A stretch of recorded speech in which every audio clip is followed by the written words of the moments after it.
말씀은 사도행전 7장 54절부터 60절까지, 사도행전 7장 54절부터 60절까지 보겠습니다. 유아실 음성 잘 들리나요? 잘 들리나요? 네, 감사합니다. 한 절씩 하나님 말씀을 교독하겠습니다. 54절부터 제가 먼저 읽도록 하겠습니다. 그들이 이 말을 듣고 마음에 찔려 그를 향하여 이를 갈거늘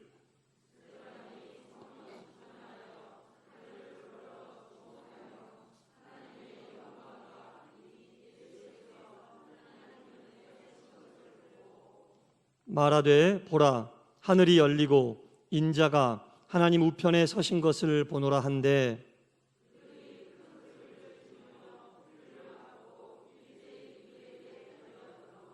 성 밖으로 내치고 돌로 칠새 증인들이 옷을 벗어 바울이라 하는 청년의 발 앞에 두니라.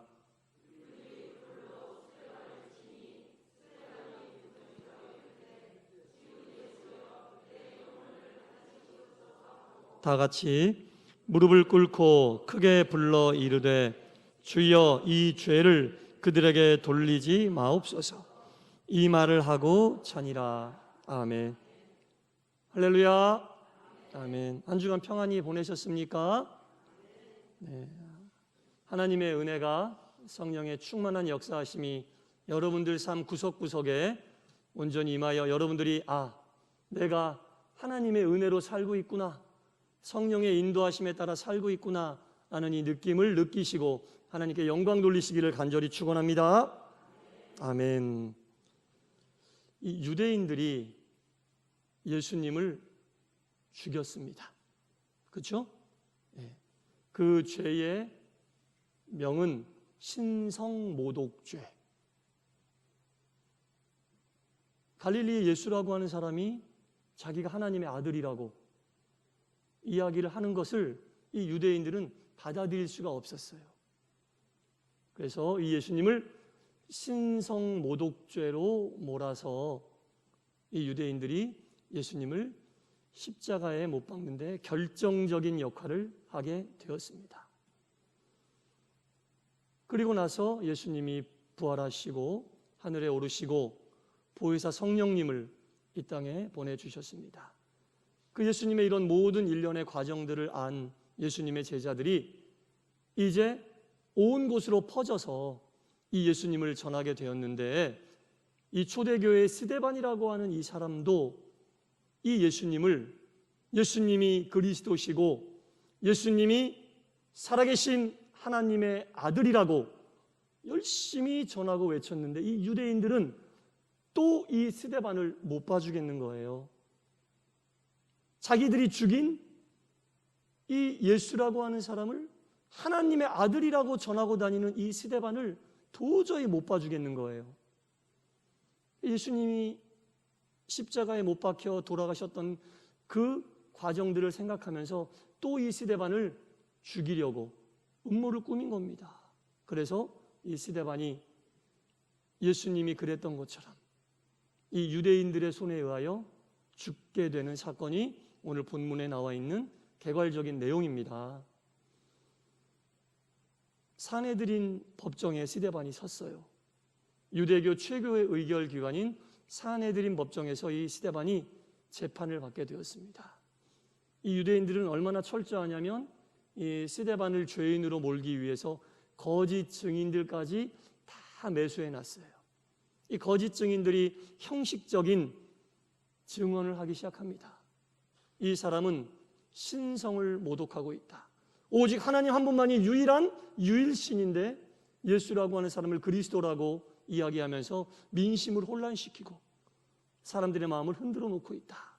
신성을 모독하고 있다 라고 이 스데반을 죽이기 위한 수순을 밟았던 겁니다.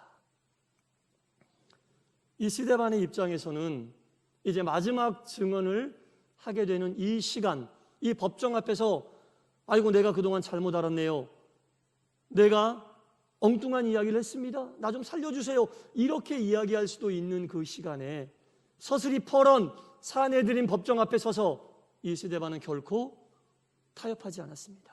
오히려 그 자리에 있었던 많은 유대인들에게 당신들이 무엇을 잘못했고 예수님은 어떤 분인지 더욱더 확실하고 정확하고 분명하게 선포하고 있는 모습을 우리가 볼 수 있습니다. 결정적인 순간에까지도 이 스데반은 신앙과 믿음을 놓지 않았던 겁니다. 이게 얼마나 나중에 중요한 역할을 했는지는 설교 후반부에 나오면 우리가 알 수 있을 겁니다. 이렇게 끝까지 스데반이 예수님을 전하게 되자 그 법정은 법정 최고형인 돌로 쳐서 죽이는 형을 이 스데반에게 주었습니다. 그때 당시에 이 돌로 쳐서 죽이는 형에 대해서 그 율법서에 나오는 그 해석을 쭉 보면 너무나 잔인합니다. 일단은 돌로 쳐서 죽이는 형이 선포가 되면 그 죄인을 끌고 예루살렘 성 밖으로 나갑니다. 왜냐하면 신성모독과 같은 부정한 죄를 저지른 죄인을 거룩한 예루살렘 성 내에서 죽일 수 없다. 소위 얘기하는 부정이 탄다는 얘기겠죠. 거룩한 예루살렘 성 안에서 이런 신성모독을 한 사람을 죽일 수 없다. 일단 성 밖으로 끌고 나갑니다. 그리고 그 사람을 고발한 거짓 증인들이 있을 거 아니에요. 거짓 증인들 중에 한 사람이 가장 먼저 그 죄인에게 가서 왼손으로는 그 죄인의 머리채를 붙잡고 얼굴을 뒤로 꺾고 오른손에 든 돌로 얼굴을 먼저 내리치게 되어 있습니다. 그리고 나서 두 번째 증인이 나타나 돌을 들어 그 죄인의 가슴팍을 치고 그 두 번의 일이 벌어지고 난 이후에 나머지 사람들이 돌을 들어 그 죄인에게 던지는 이런 절차를 밟았다는 거죠. 그래서 우리 예수님도 신성 모독죄였기 때문에 예루살렘 성 밖에 있던 골고다에서 십자가 못 박히셨던 거예요. 그래서 스데반도 이런 형을 받게 돼 있거든요. 그래서 먼저 사람들이 스데반을 끌고 성 밖으로 나갔어요. 그리고 거짓 증인 중에 한 사람이 이 과정에 따라 스데반의 머리채를 붙잡고 오른팔로 돌을 들어 스데반의 얼굴을 치고 나머지 사람이 가슴을 치고 기다렸다는 듯이 모든 유대인들이 돌을 들어 스데반에게 던지기 시작하는데 가장 첫 번째 행위를 할 이 증인이 이 일을 하기 위하여 자신의 겉옷을 벗고 그 겉옷을 바닥에 내던졌는데 그 겉옷이 어디로 떨어졌냐면 오늘 본문 58절에 보니까 성 밖으로 내치고 돌로 칠세. 이해가 되시죠? 예. 증인들은 옷을 벗어, 여기서 증인은 거짓 증인을 얘기하는 겁니다. 옷을 벗어 사울이라는 청년의 발 앞에 두니라. 여기서 이야기하는 사울은 나중에 바울이 되는 사람을 이야기하는 겁니다. 이제 내가 첫 번째로 돌을 들어 얼굴을 치려고 하는 그 증인이 옷을 벗고 옷을 바닥에 던졌는데 가장 앞에 서 있었던 사울이라고 하는 청년 앞에 그 옷이 딱 떨어진 거예요. 네. 사울이 가장 가까운 곳에서 스데반에게 돌팔매질을 하는 그 처형하는 현장을 아주 정확하게 보고 있었던 거죠. 가장 앞자리에서 가장 잘 보이는 자리에서 스데반이 죽어가고 있는 모습을 봤다는 겁니다. 그 증인이 옷을 벗고 던졌는데 그 옷이 그 사람 앞에 떨어졌다는 얘기는 바로 그런 얘기 아니겠어요? 가장 앞에서 스데반이 죽어가고 있는 모습을 사울이 봤다는 얘기입니다. 근데 이 내용을 쭉 한번 읽어보면요, 여러분 좀 신기한 부분이 있어요. 어떤 부분이 신기하냐면 이 사도행전 7장은 1절부터 60절까지 되는 굉장히 긴 장이거든요. 60절까지 되어 있는 장이 많지가 않아요. 사도행전 중에서는 가장 긴 장이 바로 이 7장이 60절까지 되어 있거든요. 근데 그리고 이 스데반이 이 처형을 당하는 이 한번 공간을 여러분 생각을 해보세요. 스데반이 있고 법정에 있는 많은 사람들이 지켜보고 있고 또 이 사람을 끌고 갔던 유대인들이 있고 또 그 돌팔매질하는 곳에는 많은 증인들과 그것을 구경하는 사람들이 있었을 거 아니에요. 그런데 이 스데반이 처형당하는 이 곳에 있었던 사람들의 이름은 한 명도 안 나옵니다.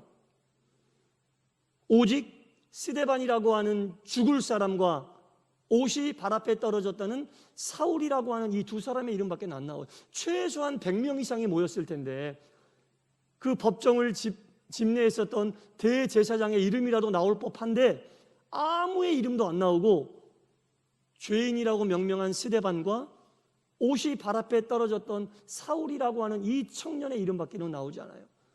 이 사울이라고 하는 청년은 그때 당시 유대교 열심당원이었고 예수님의 옛자만 이야기에도 끌고 가서 감옥에 넣고 온갖 괴롭힘을 했었던 아주 악독한 청년이었는데, 그렇다고 해서 이 사람이 유대교 내에서 어떤 중요한 자리에 있었던 그런 시기는 아니거든요.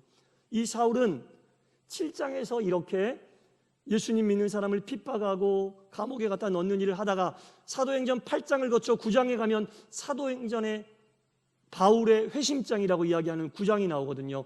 본격적인 사도 바울의 사역과 예수님의 도구로 쓰임받았던 것은 사도행전 9장부터 나오기 때문에 그 전에 나오는 이 사울은 중요한 사람도 아니에요.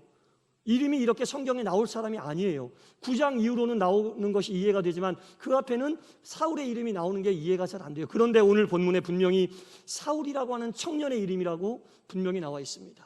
이게 도대체 무슨 의미가 있을까?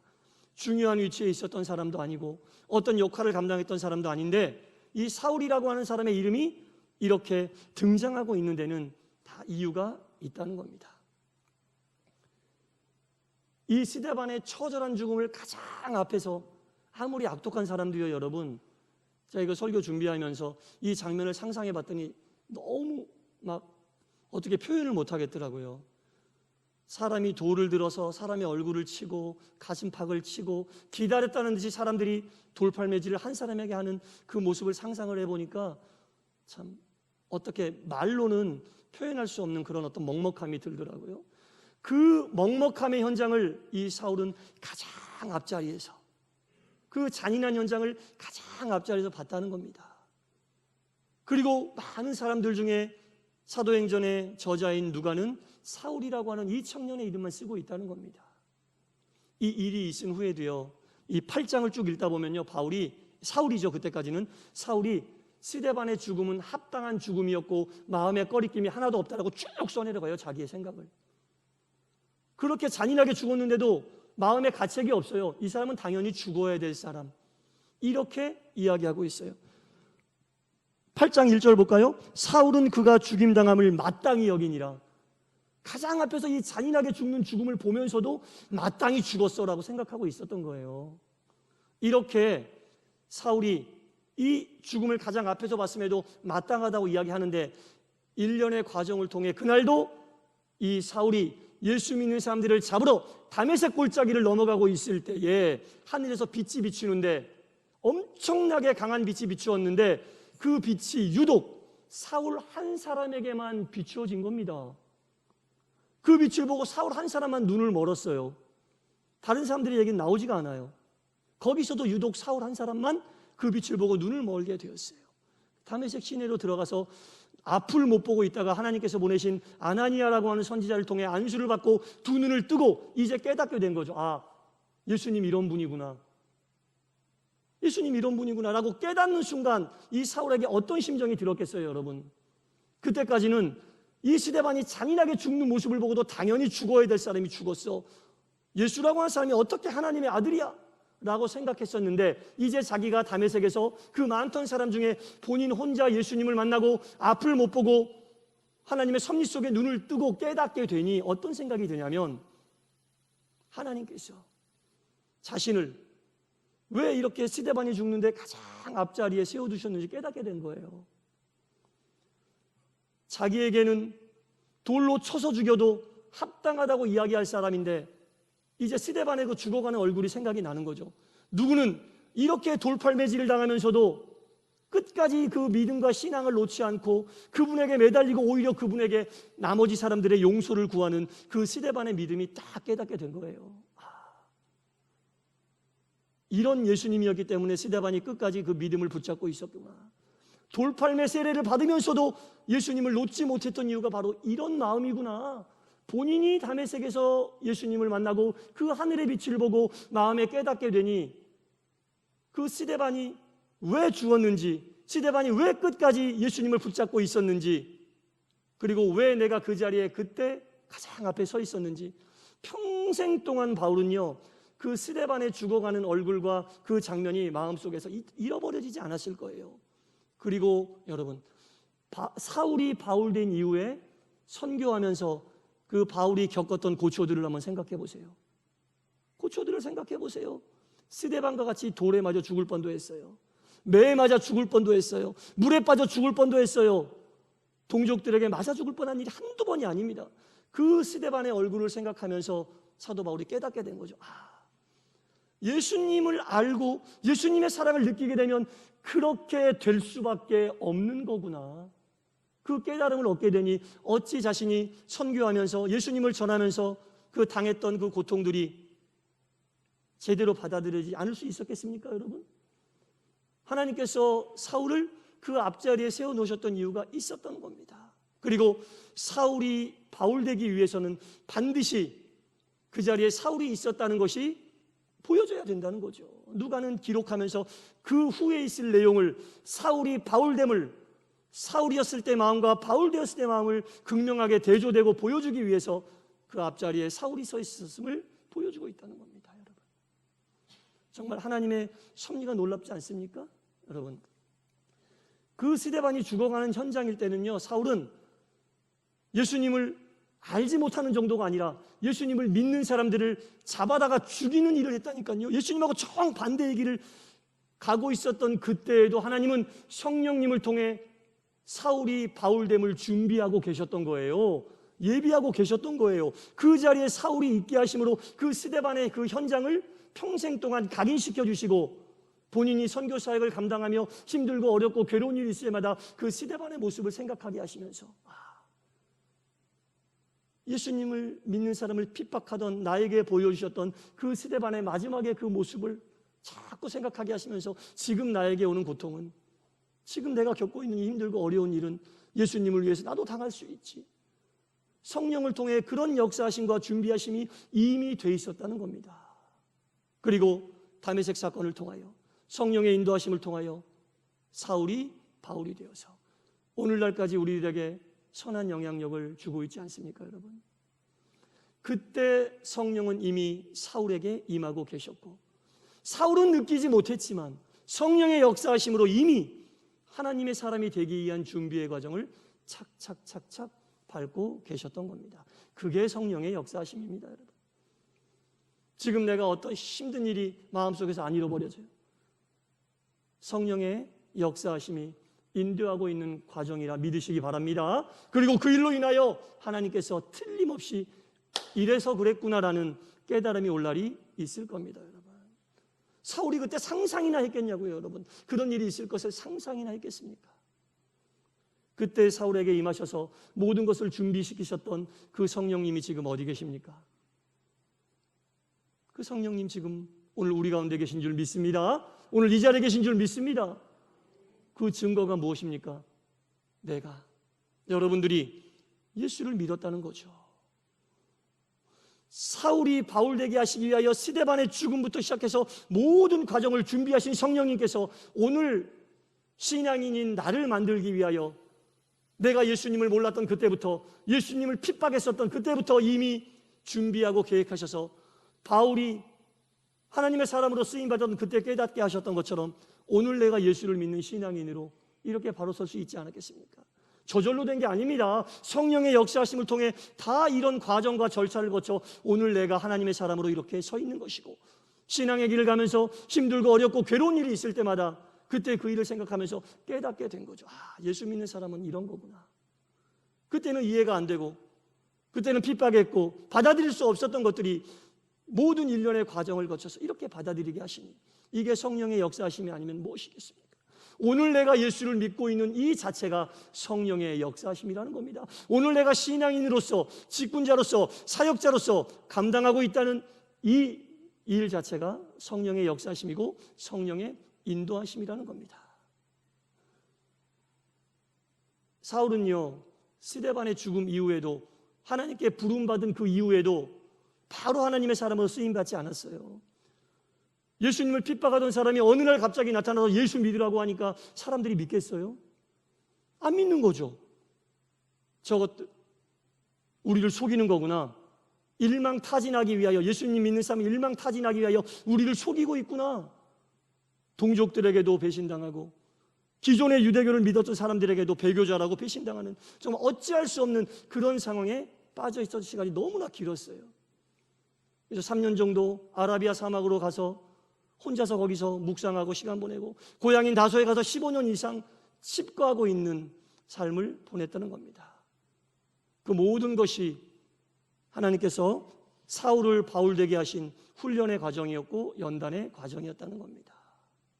사랑하는 성도 여러분, 우리가 성령의 역사하심에 의하여 이 자리에까지 오게 된 걸 믿으시기 바랍니다. 저절로 된 것은 없습니다. 우리가 바울 그러면은 위대한 사도로만 알고 있지, 이런 성령의 역사하심의 준비의 과정을 통해 사울이 바울 되었다는 것을 우리가 알게 된다면 우리의 삶의 여정, 우리의 신앙의 여정도 이것에 의하여 성령의 조명 아래 다시 비춰볼 수 있게 된다는 겁니다. 여러분, 믿음의 사람들은 어느 불빛 아래 서야겠습니까? 성령의 불빛 아래서, 성령의 조명 아래서 우리의 삶을 되돌아봐야 합니다.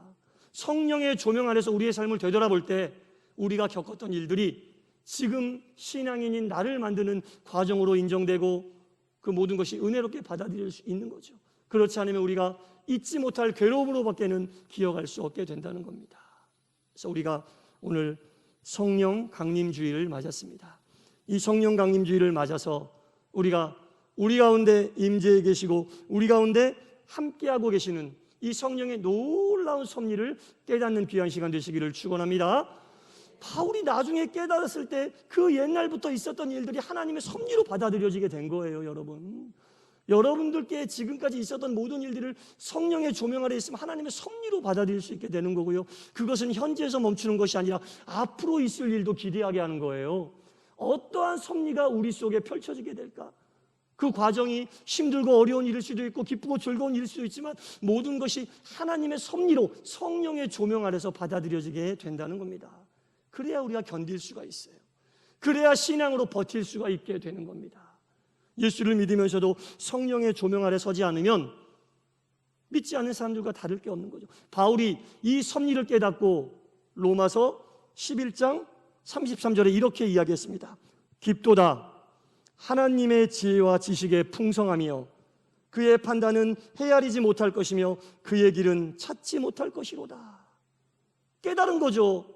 깊도다 하나님의 지혜와 지식의 풍성하며, 섭리라는 얘기입니다. 섭리요. 깊도다라고 얘기하는 헬라어는 바도스라는 얘기인데 신비롭다는 얘기예요. 오, 신비롭도다.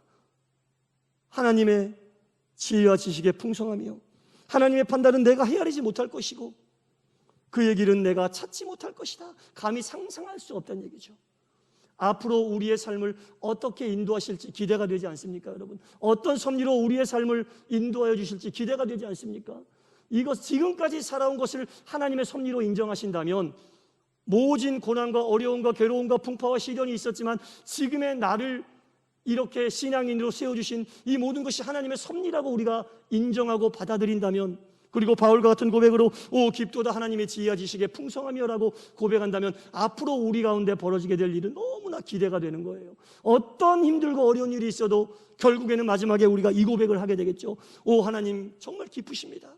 정말 신비롭습니다. 정말 하나님의 섭리는 우리는 상상할 수도 없군요. 하나님의 은혜 속에 사람이 볼 수 없는 사람이 볼 수 없는 길을 보게 하셔서 감사합니다. 이게 바로 하나님의 역사고 은혜고 섭리시군요. 이런 바울의 고백이 우리에게도 가능하다는 얘기입니다. 사랑하는 성도 여러분, 성령 강림 주일입니다. 초대교회에 역사하셨던 성령님은 오늘 우리 가운데도 역사하고 계십니다. 하나님의 섭리로 여러분들을 이곳까지 인도하셨습니다. 앞으로 우리가 상상할 수 없는 크고 놀라운 은혜와 귀한 섭리로 여러분들의 삶을 더욱 아름답고 선하고 귀하게 인도하여 주실 줄 믿습니다. 기도하겠습니다. 하나님, 오늘 성령 강림주의를 맞이하여 성령님께서 이 순간에도 우리와 함께하고 계심을 확인시켜 주시니 감사합니다. 시간과 공간을 초월하시는 신비한 섭리와 능력으로 늘 우리와 동행하시사 우리의 삶이 하나님의 섭리 속에 있음을 또한 깨닫게 하시니 감사합니다. 하나님 아버지, 우리의 지나왔던 모든 삶과 앞으로 진행될 모든 일들을 성령의 조명 아래서 보게 하여 주시옵소서. 성령의 조명이 우리의 삶을 인도하는 빛이 되게 하여 주시옵소서. 우리의 생각과 우리의 판단이 성령의 조명 아래 놓이게 하여 주시옵소서. 그리하여 늘 성령님과 동행하면서 성령의 역사하심 속에 우리가 거하고 성령의 인도하심 속에 우리가 살고 있음을 깨달아 알고 하나님께 온전히 영광 돌리게 하여 주옵소서. 예수님 이름으로 기도드리옵나이다. 아멘.